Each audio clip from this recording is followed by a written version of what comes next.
브람스TV 새벽기도입니다. 오늘은 요한계시록 5장 5절 말씀으로 총회장은 요한계시록의 성취를 회방하는 자다, 이런 제목으로 말씀을 전합니다.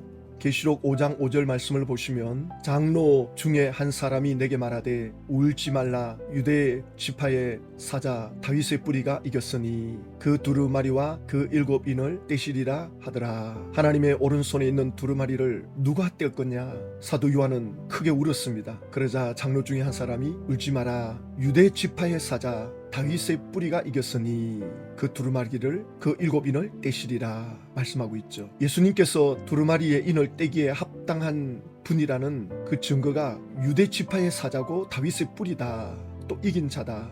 유대 지파의 사자는 라이언을 말하는 거죠. 유대 지파 사자 다윗의 뿌리가 이겼으니, 그러니까 구약의 예언대로 성취되신 예수 그리스도, 예수 그리스도는 구약의 선지자들이 예언하신 바로 그분이시다, 그 말씀을 하고 있는 거고요. 그래서 이것이 창세기 49장 9절에 보면, 야곱이 이제 세상을 떠나기 직전에 12아들에게 예언적 유언을 합니다. 유다는 사자 새끼로다. 내 아들아, 너는 움킨 것을 찢고 올라갔도다. 그가 엎드리고 웅크림이 수사자 같고 암사자 같으니 누가 그를 범할 수 있으랴. 야곱의 12아들 중에 넷째 아들인 유다, 그는 사자 새끼다. 이 유다의 후손은 이제 이 사자가 새끼로만 있는 것이 아니라 장성한 동물의 왕이 되는 거죠. 누가 그를 이길 수 있겠는가? 그래서 예수님은 이 세상과 사탄의 권세를 정복하신 분이다라는 말씀을 신약 성경을 통해서 해석할 수 있죠. 그리고 창세기 49장 10절에 규가 유다를 떠나지 아니하며 통치자의 지팡이가 그 발 사이에서 떠나지 아니하기를 실로가 오기까지 이르리니 그에게 모든 백성이 복종하리로다. 이 규가 유다를 떠나지 않는다는 것은 왕의 통치를 상징하는 거죠. 예수님은 바로 이 유다 지파를 통해서 오시죠. 그 과중에 다윗도 유다 지파의 후손이죠. 그래서 만왕의 왕이신 예수님께서 두루마리를 열 수 있는 자격자가 되는 것입니다. 왜냐하면 예수님은 마귀의 권세를 이기신 승리자이시고 왕이시기 때문입니다. 요한복음 8장 58절에 예수께서 이르시되 진실로 진실로 너희에게 이르노니 아브라함이 나기 전부터 내가 있었느니라. 그 당시 종교 지도자들은 이 말씀을 듣고 충격을 받았죠. 이해를 못하죠. 아니, 아직도 젊은 나이인데 무슨 아브라함 나기 전부터 있었단 말인가? 예수님은 하나님과 함께 계시다가 육신의 몸을 입고 이 땅에 오셨는데 다윗의 혈통으로 오셨죠. 그 다윗의 혈통으로 온다는 것은 구약의 선지자들이 말씀하는 그 메시아, 그 구원자, 그 예수님은 초림 때 오셔서 구원을 펼치시고 그걸 완성시키십니다. 그래서 예수님이 이제 완전히 하늘나라로 성천에 올라가시면서 마지막 말씀을 남기는 것 중에, 하늘과 땅의 모든 권세를 내게 주셨으니 그러므로 너희는 가서 모든 민족을 제자로 삼아 아버지와 아들과 성령의 이름으로 세례를 베풀고 내가 너에게 분반 모든 것을 가르쳐 지키게 하라. 볼지어다 내가 세상 끝날까지 너희와 항상 함께 있으리라. 이것이 예수님 제자들에게 마지막 남긴 유언의 말씀입니다. 내가 성천에 올라갔지만 너희들과 항상 함께 할 거다. 그런데 예수님이 성천한 이후에 핍박이 시작이 되는 거죠. 환란이 몰아치고 제자들은 순교를 당하고 사도 요한은 밤모습에 유배대에 와 있고, 주님이 함께 하신다면 어찌 이런 일이 있을 수가 있나? 어느 정도 핍박은 이해가 되지만 너무 비참하게 지금 죽어나가고 있거든요. 붙잡히면 사자밥이 되는, 만약에 교인 중에 한 명이 여기 붙잡혀가면 온 교회가 고통을 겪는 거죠. 천국은 믿지만 그래도 이렇게 붙잡혀가서 고통을 당한다라고 생각할 때 마음이 아프죠. 그래서 베드로가 감옥에 들어갔을 때 사도행전 12장에 교회는 그를 위하여 간절히 기도하더라.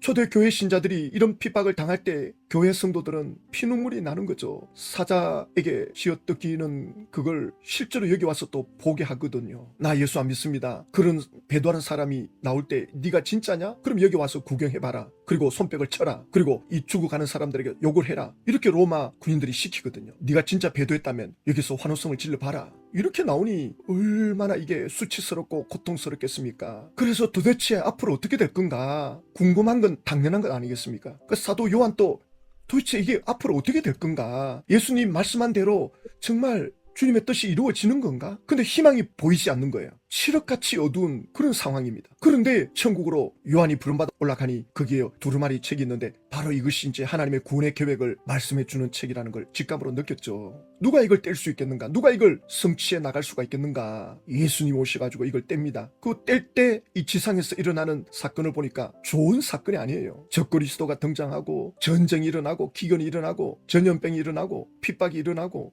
왜 이런 일이 일어나는 거지? 주님이 통치하시는 이 세상이 왜 이런 세상이 되는 걸까? 왜 이런 환란이 일어나는 걸까? 주님이 통치하시는데 여기에 하나님의 섭리가 있는 것입니다. 이거 우연한 것이 아니라는 거죠. 우리가 볼 때는 절망적인 것 같고 희망이 없어 보이고 탄식할 노릇이지만 여기에 하나님의 섭리가 있습니다. 하나님의 깊은 뜻이 있다는 겁니다. 그러므로 이기는 자가 되라. 흔들리지 마라. 제가 피해자분들, 탈퇴자분들 잠깐 만나서 이야기하는 중에 신천지의 가족이 연루됐을 때 그 가족이 당하는 고통 이루 말할 수가 없다. 초대교회가 핍박을 당할 때 그 교인들은 고통이 이루 말할 수 없는데 이게 이단과 연결될 때도 같은 입장이라는 거예요. 가족이 신천지에 연루됐을 때 그 고통은 정말 안 겪어본 사람 모른다는 거예요. 그러니까 지금 보십시오. 인을 뗄 때 흰말, 붉은 말, 검은 말 같이 나오잖아요. 이 흰말은 적그리스도고 미혹하는 세력이거든요. 이게 전쟁과 기근, 전염병과 맞먹는, 그러니까 이단에 미혹되면 이 고통이 전쟁, 기근, 전염병과 맞먹는 고통이 된다는 거죠. 우리 대한민국은 지금 전쟁이나 기근이나 전염병은 없어요. 이 적그리스도로 몸살을 앓고 있죠. 어떤 나라는 전쟁으로 말할 수 없는 고통을 겪고 이 세상이 지금 이렇게 돌아가고 있는데 도대체 하나님은 뭘 하시나? 하나님은 이 모든 역사를 통해서 섭리하십니다. 하나님의 손에 있다는 걸 믿어야 됩니다. 그러므로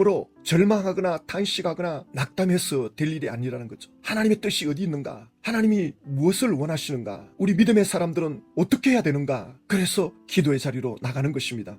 하나님의 은혜를 구하고 하나님의 인도를 구하는 것입니다. 그래서 환난이고 시련이고 역경이고 시험이지만 야고보서 1장 말씀대로 너희가 여러 가지 시험을 당하거든 온전히 기쁘게 여기라. 이런 여러 가지 환난이 오히려 하나님께서 뜻을 이루는 도구가 된다는 것입니다. 우리는 거기에 들어가야 됩니다. 하나님 하시는 일에 우리는 붙잡혀야 됩니다. 그래서 계시록을 통해서 이 세상이 어떻게 돌아가는지 또 우리가 겪는 어처구니 없는 이런 일들을 보고 당황해하거나 절망하기보다는 하나님 앞에 나아가는 거죠. 그러면 반드시 하나님께서는 그 상을 잃지 않겠다. 계시록의 결론이지 않습니까? 그리고 지금 이 시대를 위해서 또 이 나라를 위해서 또 이 나라의 영적인 문제를 위해서 기도에 동참한다. 굉장한 축복의 자리로 들어가는 겁니다. 하나님의 은혜가 있습니다. 믿음으로 수고하는 것이 절대 헛되지 않습니다. 우리는 이걸 붙잡고 그래서 계시록의 말씀이 위로가 되고 힘이 되는 것입니다. 하나님의 섭리 속에 있는 것입니다. 하나님이 이걸 통해서 구원의 역사를 펼치십니다. 은혜를 베푸는 기회로 만들어 주십니다. 우리 인간의 이성으로는 이해가 안 되죠. 아니 좋은 일이 일어나야 하나님의 은혜가 되는 거지 이런 고통을 통해서 무슨 은혜가? 그렇지가 않습니다. 제가 지금 말씀을 전하는 자리에 있잖아요. 그러면 제가 여러분들보다 잘나서 여기 앉아 있습니까? 여러분들보다 잘나가지고 지금 제가 말씀 전하는 것 같아요? 지금 방송으로 보는 분과 저와 차이가 뭔지 아십니까? 저는 지금 방송으로 보는 분들보다 하나님을 좀 더 간절히 원하고 있습니다. 제가 하나님을 더 의지하잖아요. 하나님을 더 의지한다는 말은 무슨 말입니까? 제가 부족하다는 것을 말씀하는 거죠. 제가 못나고 부족한 것이 많기 때문에 하나님을 더 의지하는 겁니다. 그러다 보니까 하나님의 은혜를 입은 거죠. 하나님을 더 체험한 거죠. 더 하나님을 느끼는 거죠. 더 진리를 깨닫게 되는 거죠. 그러다 보니까 어느 날 말씀을 전하는 자리에 들어와 있는 거예요. 사도 바울도 자기가 죄인 중에 개수고 자기같이 작은 자가 없다고 자기를 그렇게 작게 여길 때 주님이 내 은혜가 그걸로 인해서 너에게 넘쳐나도다. 그러니까 제가 말씀을 전하는 은혜의 자리에 있지만 실상은 못난 부분이 더 많다는 거죠. 잘나서 지금 말씀을 전하는 게 아니라는 겁니다. 하나님을 더 의지하는 입장이다 보니까 여기에 있는 겁니다. 그러니 하나님을 더 의지한다는 말은 제가 생각하는 저에게는 많은 부족함이 있는 거죠. 또 다른 말로 많은 걸 겪었기 때문에 그렇다는 것이 될 수도 있겠죠. 많은 걸 겪으면서 하나님을 더 간절히 붙잡아야 되겠구나. 이런 걸 절실하게 느꼈겠죠. 그러니 이런 환난이나 이런 시련이 이런 역경들이 오늘 저를 은혜의 자리에 있게 해준 것입니다. 그때는 제가 몰랐는데 지금 이렇게 와서 보니까 제가 어릴 때부터 굉장히 어려운 과정을 겪었더라고요. 청년 시절에도 그렇고 나는 다 그냥 사는 게 이런가 싶은데 지금 와서 보니 야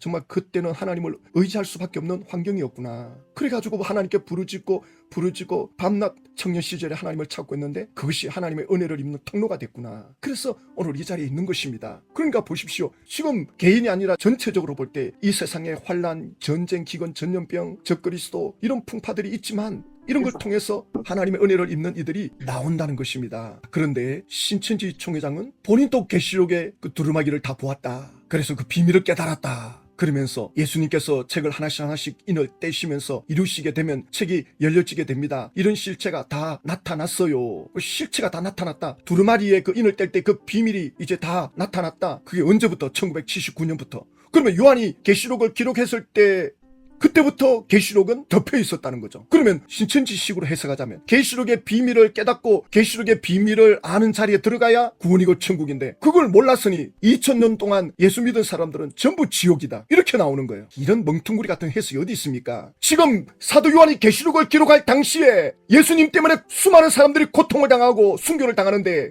예수님이 그들에게는 아랑곳하지 않고 그래 2000년 후에 신천지로 해서 계시록을 기록해 놓았다. 그래서 2000년 동안 계시록이 펼쳐지지가 않았어. 깨달아지지가 않았어. 전부 지옥으로 갔다. 이런 이기적인 해석이 어디 있습니까? 그럼 왜 그렇게 가르쳐 줘야 되느냐? 다 사람의 계명을 받고 있기 때문이다. 다시 가르쳐 줘야 된다. 그러면 말씀을 듣는 자들이 있겠죠. 누가 말씀을 들어야 되느냐? 오늘날 개신교회. 오늘날 개신교회가 사람의 계명을 가르치고 있다. 계시록을 모른다. 계시록을 알아야 된다. 그래야 구원이고 천국이고 영생 이다. 신천지 총회장이야말로 사람의 계명을 가지고 지금 신천지에 오는 사람들을 얽어매고 있지 않습니까? 신천지 총회장이 깨달았다고 하는 그 계시록은 요한의 계시록이 아닙니다. 이만희 계시록입니다. 이만희 계시록으로 오늘날 예수 믿는 신자들을 미혹하고 끌어와서 이쪽으로 오면 천국이다, 영생이다. 14만 4천 안에 들어오면 육체 영생으로 들어간다 그러는데 총회장이 계시록 10장에서 책을 받아 먹었다. 그래서 예수님이 주시는 이 계시 말씀, 요한이 받은 것, 그래서 그 말씀을 들어 추수되어 입맞은 사람들, 그 12지파 사람들이 종들의 실체가 되겠습니다. 계시록 10장에서 계시록을 받아 먹었다는데 14만 4천이 입맞는다는 말은 계시록 7장밖에 없습니다. 이를 맞는 장면은 계시록 7장에서 끝이 나요. 계시록 10장에서 책을 받아 먹었다면서 그때 뭐 12지파로 추수된다 그러는데 이미 계시록 7장에서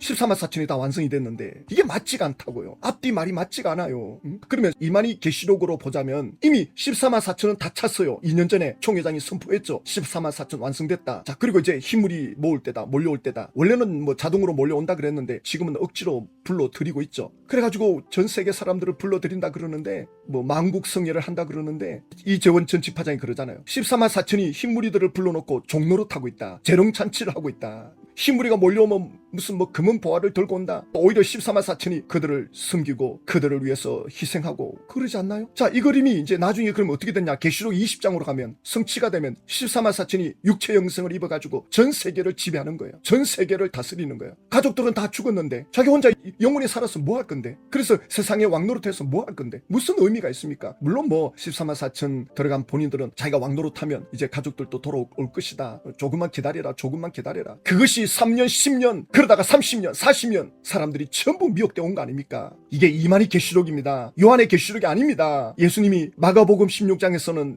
너희는 온 천하에 다니며 만민에게 복음을 전파해라. 믿고 세례받는 사람 구원을 얻을 것이요 믿지 않는 사람은 정죄를 받으리라. 그러니까 예수를 믿고 구원받으면 하나님의 성령이 그 사람 속에 인을 치고 들어와서 이제 하나님이 직접 통치하는 거예요. 성령님이 각각 예수 믿는 하나님의 자녀들 한 사람 한 사람 직접 다이렉트로 다스리시고 이끄시고 인도하십니다. 그리고 예수님이 떠나시는데 주 예수께서 말씀을 마치신 후에 하늘로 올려지사 하나님 우편에 앉으시느니라. 그래서 예수를 믿고 살다가 죽는 이들은 예수님이 계신 천국으로 올라가는 겁니다. 죽음 이후에 예수님이 계시는 곳으로 갑니다. 하나님의 자녀들 아닙니까? 예수를 믿는 이들은. 그래서 하나님이 계신, 예수님이 계신 완전한 천국으로 들어가는 겁니다. 그걸 전하라는 겁니다. 그래서 마가복음 16장 20절에 제자들이 나가 두루 전파할새 주께서 함께 역사하사 그 따르는 표적으로 말씀을 확실히 증언하시느니라. 제자들이 나가서 말씀을 전하는데 표적이 따라오더라는 겁니다. 이 표적은 하나님만이 행할 수 있는 기적이에요. 사람이 흉내낼 수 없는 기적입니다. 신천지는 10만 수료식을 하면서 하나님이 역사 안 하고 어떻게 이런 10만 수료식을 할 수 있느냐, 이건 하나님의 역사다 그러는데 그건 표적이 아니에요. 왜냐하면 다른 이단들도 신천지보다 수가 더 많잖아요. 장길자 어머니교회 신천지보다 5배 6배 더 많습니다. 또 기업하는 어떤 재벌 총수 재단에는 더 많은 수가 있습니다. 12지파를 만들지 않았느냐, 그건 조직이죠. 그건 갖다 이름 붙이면 되는 거고. 그러니까 하나님만이 행할 수 있는 것,